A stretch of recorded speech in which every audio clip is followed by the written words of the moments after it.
ಕೇಂದ್ರದಲ್ಲಿ ಸಿದ್ದರಾಮಯ್ಯ ನೇತೃತ್ವದ ಎರಡನೇ ಅವಧಿಗೆ ಸರ್ಕಾರ ರಚನೆಯಾದ ಸಂದರ್ಭದಿಂದಲೂ ಕೂಡ ಸರ್ಕಾರದ ಆಯಸ್ಸು ಭವಿಷ್ಯದ ಬಗ್ಗೆ ಪದೇ ಪದೇ ಚರ್ಚೆಗಳಾಗ್ತಲೇ ಇತ್ತು. 6 ತಿಂಗಳಿಗೆ ಬಿದ್ದು ಹೋಗುತ್ತೆ ಸರ್ಕಾರ, ಸಂಕ್ರಾಂತಿ ಆದಮೇಲೆ ಮುಗಿದು ಹೋಗುತ್ತೆ ಕಾಂಗ್ರೆಸ್ನ ಸರ್ಕಾರದ ಅವಧಿ, ಇತ್ಯಾದಿ ಚರ್ಚೆಗಳು. ಆದರೆ 5 ವರ್ಷ ನಾವು ಸರ್ಕಾರ ನಡೆಸಿಯೇ ಸಿದ್ಧ ಅಂತ ಹೇಳಿ ಚಾಲೆಂಜ್ ಮಾಡ್ತಿದ್ದ ಸಿದ್ದರಾಮಯ್ಯನವರ ಕುರ್ಚಿ ಬಗ್ಗೆನೇ ಇದೀಗ ಚರ್ಚೆ ಪ್ರಾರಂಭ ಆಗಿದೆ. ಯಾವಾಗ ಮೂಡಾ ವಿಚಾರ ಸಿದ್ದರಾಮಯ್ಯನವರಿಗೆ ಕಾನೂನಾತ್ಮಕವಾಗಿ ಉರುಳಾಗ್ತಾ ಹೋಯ್ತೋ ಅವರ ಕುರ್ಚಿನೇ ಭದ್ರ ಇಲ್ವಾ ಅನ್ನೋ ಚರ್ಚೆ ಕೂಡ ಪ್ರಾರಂಭವಾಗಿದೆ.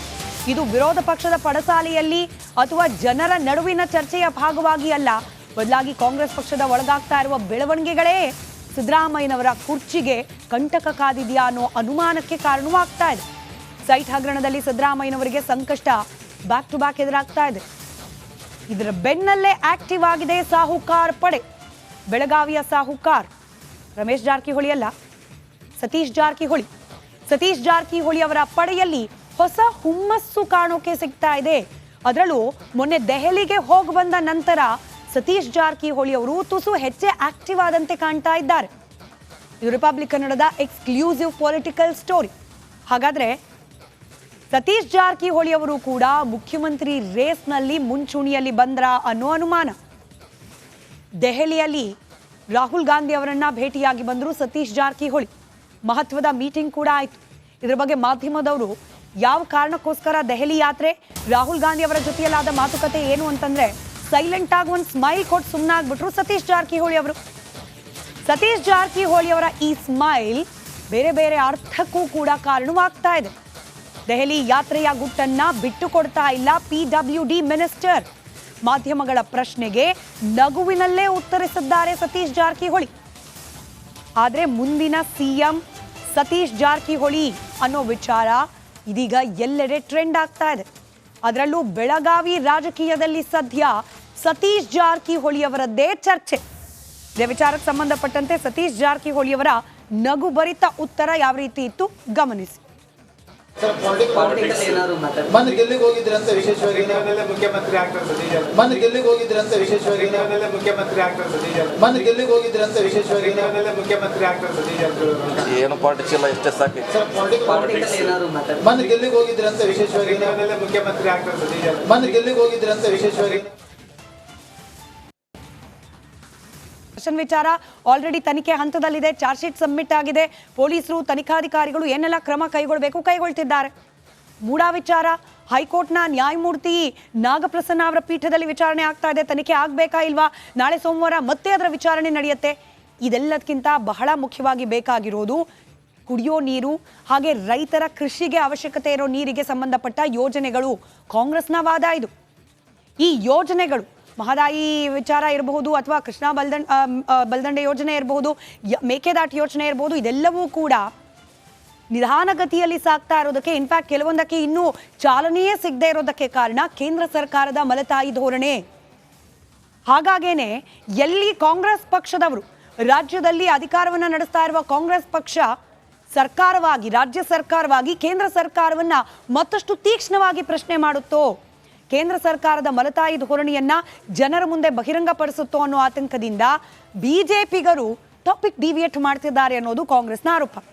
ದರ್ಶನ್ ವಿಚಾರವನ್ನ ಮುಂದಿಟ್ಕೊಂಡು, ಮುಡಾ ವಿಚಾರವನ್ನ ಮುಂದಿಟ್ಕೊಂಡು, ವಾಲ್ಮೀಕಿ ನಿಗಮದಲ್ಲಾದ ಹಗರಣದ ವಿಚಾರವನ್ನ ಮುಂದಿಟ್ಕೊಂಡು ಅಸಲಿ ಚರ್ಚೆಯ ವಿಚಾರವನ್ನ ಜನರಿಂದ ದೂರ ಮಾಡ್ತಿದ್ದಾರೆ ಬಿಜೆಪಿಗರು ಅನ್ನೋದು ಕಾಂಗ್ರೆಸ್ಸಿಗರ ವಾದ. ಮೊದಲು ಮಹದಾಯಿ ವಿಚಾರ, ಭದ್ರಾ ಮೇಲ್ದಂಡೆ ವಿಚಾರ, ಅದ್ರ ಬಗ್ಗೆ ಮಾತನಾಡಿ ಅದರ ದುಡ್ಡನ್ನ ಕೇಂದ್ರ ಸರ್ಕಾರದಿಂದ ಕೊಡಿಸಿ ನಂತರದಲ್ಲಿ ಬೇರೆ ಚರ್ಚೆ ಮಾಡಿ ಅಂತ ಹೇಳಿ ನೇರವಾಗಿ ಸವಾಲೆತ್ತಿದ್ದಾರೆ DCM DK ಶಿವಕುಮಾರ್. ಕೇಂದ್ರ ಸರ್ಕಾರದಿಂದ 5300 ಕೋಟಿ ಬರೋದು ಬಾಕಿ ಇದೆ, ಕೊಡಿಸಿ ಮೊದಲದನ್ನ, ಆಮೇಲೆ ಕೂತು ದರ್ಶನ್ ವಿಚಾರನೂ ಮಾತಾಡೋಣ, ಆಮೇಲೆ ಕೂತು ಮೂಡಾ ವಿಚಾರನೂ ಮಾತಾಡೋಣ. ಆದರೆ ಮೊದಲು ನೀರಾವರಿ ಯೋಜನೆಗಳಿಗೆ ಸಂಬಂಧಪಟ್ಟಂತೆ ಕೇಂದ್ರ ಸರ್ಕಾರ ಕೊಡಬೇಕಾದ ಹಣ ಕೊಡಲಿ ಅಂತ ಹೇಳಿ ಕೇಂದ್ರ ಸಚಿವ ಪ್ರಹ್ಲಾದ್ ಜೋಶಿ ಅವರ ಆರೋಪಕ್ಕೆ DK ಶಿವಕುಮಾರ್ ಅವರು ಕೌಂಟರ್ ರಿಯಾಕ್ಷನ್ ಅನ್ನ ಕೊಟ್ಟಿದ್ದಾರೆ. ಕಾದ್ ನೋಡೋಣ ಯಾರು ಎಷ್ಟು ಟಾಪಿಕ್ ಡಿವಿಯೇಟ್ ಮಾಡೋ ಪ್ರಯತ್ನವನ್ನ ಮಾಡ್ತಾರೆ, ಯಾವೆಲ್ಲ ವಿಚಾರಗಳು ಮುನ್ನೆಲೆಗೆ ಬರುತ್ತೆ, ಯಾವೆಲ್ಲ ವಿಚಾರಗಳು ತೆರೆ ಮರೆಗೆ ಹೋಗೋ ಪ್ರಯತ್ನಗಳಾಗುತ್ತೆ ಅಂತ ಹೇಳಿ. ಆದರೆ ಒಂದು ವಾಗ್ದಾನ, ರಿಪಬ್ಲಿಕ್ ಕನ್ನಡ ಜವಾಬ್ದಾರಿಯುತ ಮಾಧ್ಯಮವಾಗಿ ದಿನದ 24 ಗಂಟೆಯೂ ಕೂಡ ಸುದ್ದಿ ಪ್ರಸಾರ ಮಾಡುವ ಮಾಧ್ಯಮವಾಗಿ ಯಾವ ವಿಚಾರವನ್ನು ಕೂಡ ಜನರ ಬದುಕಿಗೆ, ಜನರ ತೆರಿಗೆ ದುಡ್ಡಿಗೆ ಪರಿಣಾಮವನ್ನು ಬೀರುವಂತಹ ಯಾವುದೇ ವಿಚಾರವನ್ನು ಕೂಡ ಪಕ್ಕಕ್ಕೆ ಸರಿಸುವ ಪ್ರಶ್ನೆಯೇ ಇಲ್ಲ. ನಾವು ಮೂಡಾ ವಿಚಾರನೂ ಆಗ್ತಾ ಇರುವ ಡೆವಲಪ್ಮೆಂಟ್ಸನ್ನು ನಾನ್ ಸ್ಟಾಪ್ ಲೈವ್ನಲ್ಲಿ ನಿಮ್ಮ ಮುಂದೆ ಇಡ್ತಾ ಇದ್ದೀವಿ. ಕೋರ್ಟ್ನಲ್ಲಿ ಆಗ್ತಾ ಇರುವ ಪ್ರತಿಯೊಂದು ಬೆಳವಣಿಗೆಗಳನ್ನು ಕೂಲಂಕುಷವಾಗಿ ನಿಮ್ಮ ಮುಂದೆ ಇಡ್ತಾ ಇದ್ದೀವಿ. ಇದರ ಜೊತೆಗೆ ವಾಲ್ಮೀಕಿ ಹಗರಣದಲ್ಲಿ ಕೂಡ ಪ್ರಶ್ನೆಗಳನ್ನು ಪ್ರತಿನಿತ್ಯ ಕೇಳ್ತಾ ಇದೆ ರಿಪಬ್ಲಿಕ್ ಕನ್ನಡ. ಇದರ ಜೊತೆಯಲ್ಲೇನೆ ದರ್ಶನ್ ವಿಚಾರ ಕೂಡ, ದರ್ಶನ್ಗೆ ಸಿಗ್ತಾ ಇರುವ ರಾಜತಿಥ್ಯದ ವಿಚಾರವನ್ನ ಕೂಡ ಪ್ರಶ್ನೆ ಮಾಡಿದೆ ರಿಪಬ್ಲಿಕ್ ಕನ್ನಡ. ಹೀಗಾಗಿ ಕೇಂದ್ರ ಸರ್ಕಾರ ಪ್ರಯತ್ನ ಪಡುತ್ತೋ, ರಾಜ್ಯ ಸರ್ಕಾರ ಪ್ರಯತ್ನ ಪಡುತ್ತೋ, ರಾಜಕೀಯವಾಗಿ ಏನೇ ಪ್ರಯತ್ನಗಳಾದರೂ ಕೂಡ ಟಾಪಿಕ್ ಡಿವಿಯೇಟ್ ಮಾಡೋಕೆ ರಿಪಬ್ಲಿಕ್ ಕನ್ನಡದಲ್ಲಿ ಯಾವುದೇ ಕಾರಣಕ್ಕೂ ಈ ಟಾಪಿಕ್ ಡಿವಿಯೇಷನ್ಗಳಿಗೆ ಅವಕಾಶ ಇರೋದಿಲ್ಲ. ದರ್ಶನ್ ಪರಪ್ಪನ ಅಗ್ರಹಾರದ ಜೈಲಿನಲ್ಲಿ ಬಿಂದಾಸ್ ಆಗಿ ರಾಜಾತಿಥ್ಯವನ್ನು ಸ್ವೀಕರಿಸ್ತಾ ಇದ್ದ ವಿಡಿಯೋ ಹಾಗೆ ಫೋಟೋ ವೈರಲ್ ಆಗಿದ್ದು, ಇದೀಗ ಪರಸ್ಪರ ರಾಜಕೀಯ ಕೆಸರೆರಚಾಟಕ್ಕೆ ಇದೇ ವಿಚಾರ ಕಾರಣವಾಗಿದೆ. ಫೋಟೋ ರಿಲೀಸ್ ಹಿಂದೆ ಕಾಂಗ್ರೆಸ್ನ ಕೈವಾಡ ಅನ್ನೋದು ಜೋಶಿವಾದ ಆದರೆ, ನೀವು ಮಾಡ್ತಿರೋದು ಡೈವರ್ಟ್ ಪಾಲಿಟಿಕ್ಸ್. ಕೇಂದ್ರ ಸರ್ಕಾರ ಈಗಲೂ ಕೂಡ ರಾಜ್ಯ ಸರ್ಕಾರದ ವಿರುದ್ಧ ಮಲತಾಯಿ ಧೋರಣೆಯನ್ನ ಅನುಸರಿಸ್ತಾ ಇದೆ. ಅದನ್ನ ನೀವು ಪಕ್ಕಕ್ಕಿಟ್ಟು ಜನರ ದೃಷ್ಟಿಯನ್ನ ಬೇರೆ ಕಡೆಗೆ ಸೆಳೆಯುವ ಭಾಗವಾಗಿ ಮೂಡಾ ದರ್ಶನ್ ಅಂತ ಹೇಳಿ ಬೇರೆ ಬೇರೆ ಆಯಾಮಗಳನ್ನು ಕೊಟ್ಟು ಚರ್ಚೆ ಮಾಡ್ತಿದ್ದೀರಿ ಅನ್ನೋದು ಕಾಂಗ್ರೆಸ್ನ ವಾದ.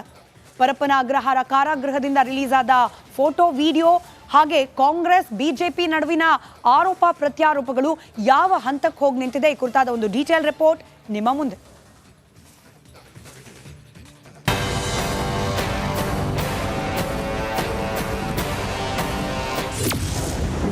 ಜೈಲಿನ ಫೋಟೋ ಹಿಂದೆ ಕೈವಾಡ, ಜೋಶಿ ಡಿಕೆ ನಡುವೆ ಫೋಟೋ ವಾರ್. ಪ್ರಹ್ಲಾದ್ ಜೋಶಿ ಹೇಳಿಕೆಗೆ ಡಿಕೆ ಕೌಂಟರ್. ನಿಮಗೆಲ್ಲ ಗೊತ್ತಿರೋ ಹಾಗೆ ಪೊರ್ಕಿಯ ಪರಪ್ಪನ ಅಗ್ರಹಾರ ಜೈಲಿನಲ್ಲಿ ಫೋಟೋಸ್ ರಿಲೀಸ್ ಆಯಿತು. ಆ ಫೋಟೋ ಬಿಟ್ಟಿದ್ದೆ ಕಾಂಗ್ರೆಸ್ನವರು ಅಂತ ಜೋಶಿ ಬಾಂಬ್ ಸಿಡಿಸಿದ್ರು. ಮೂಡಾ ಮತ್ತು ವಾಲ್ಮೀಕಿ ಪ್ರಕರಣ ಡೈವರ್ಟ್ ಮಾಡೋಕೆ ಫೋಟೋ ಬಿಟ್ರು ಅಂತ ಜೋಶಿ ಬಾಂಬ್ ಹಾಕಿದ್ರು. ಮೂಡಾ ಹಗರಣದ ಬಗ್ಗೆ ಭಾಳ ದೊಡ್ಡ ಪ್ರಮಾಣದಲ್ಲಿ ಚರ್ಚೆ ಶುರುವಾಯಿತು. ವಾಲ್ಮೀಕಿ ಹಗರಣದ ಚರ್ಚೆ ಶುರುವಾಯಿತು. ಈ ವಾಲ್ಮೀಕಿ ಹಗರಣದ ಚರ್ಚೆ ಡೈವರ್ಟ್ ಮಾಡಬೇಕು ಅಂತ ಹೇಳಿ ಮತ್ತೆ ದರ್ಶನ್ ಪ್ರಕರಣವನ್ನು ಮಾಧ್ಯಮದಲ್ಲಿ ಬರಬೇಕು ಅನ್ನುವಂಥ ಒಂದು ಸಂಕುಚಿತ ಷಡ್ಯಂತ್ರ ಮನೋಭಾವದಿಂದ ಇದನ್ನು ಮಾಡಿದ್ದಾರೆ. ಜೋಶಿ ಹೇಳಿಕೆಗೆ ಡಿಕೆ ತಿರುಗೇಟು. ಇನ್ನು ಕೇಂದ್ರ ಸಚಿವ ಪ್ರಹ್ಲಾದ್ ಜೋಶಿಯ ಹೇಳಿಕೆಗೆ ಡಿಸಿಎಂ ಡಿಕೆ ತಿರುಗೇಟು ಕೊಟ್ಟಿದ್ದಾರೆ. ದರ್ಶನ್ ಮೂಡಾ ವಿಚಾರ ಬಿಡ್ರಪ್ಪ, ನೀರಾವರಿ ಕ್ಷೇತ್ರದ ಮಹದಾಯಿ ಸಮಸ್ಯೆ ಬಗೆಹರಿಸಿ ಹಾಗೂ ಭದ್ರಾ ಮೇಲ್ದಂಡೆ ಯೋಜನೆಗೆ ಕೇಂದ್ರ ಸರ್ಕಾರದಿಂದ ರಾಜ್ಯಕ್ಕೆ ಬರಬೇಕಾದ ದುಡ್ಡು ಕೊಡಿಸ್ರಪ್ಪ ಅಂತ ಜೋಶಿ ವಿರುದ್ಧ ಡಿಕೆ ಕೆಂಡಾಕಾರಿದ್ದಾರೆ. ನಾನು ನಮ್ಮ ಕೇಂದ್ರ ಮಂತ್ರಿ ಇದೆಲ್ಲ ಬಿಡಿ, ಯಾವುದು ದರ್ಶನ್ ವಿಚಾರ ಮೂಡಾ ವಿಚಾರ ಬಿಡಿ.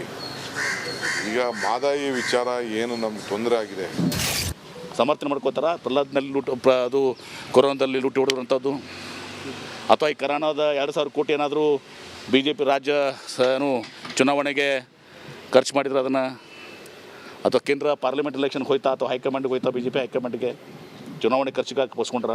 ಒಟ್ನಲ್ಲಿ ಕಾಟೇರನ ಫೋಟೋ ವೈರಲ್ ಹಿಂದೆ ಕಾಂಗ್ರೆಸ್ ಇದೆ ಅಂತ ಬಿಜೆಪಿಯವರು ಆರೋಪಿಸಿದ್ದಾರೆ. ಕಾಂಗ್ರೆಸ್ನವರು ಕೂಡ ಕೌಂಟರ್ ಕೊಡ್ತಿದ್ದಾರೆ. ಈ ಫೋಟೋ ಕೌಂಟರ್ ಇನ್ಯಾವ ಹಂತಕ್ಕೆ ಹೋಗಿ ತಲುಪುತ್ತೋ ಕಾದು ನೋಡಬೇಕಿದೆ. Political bureau, republic Kannada, Bengaluru.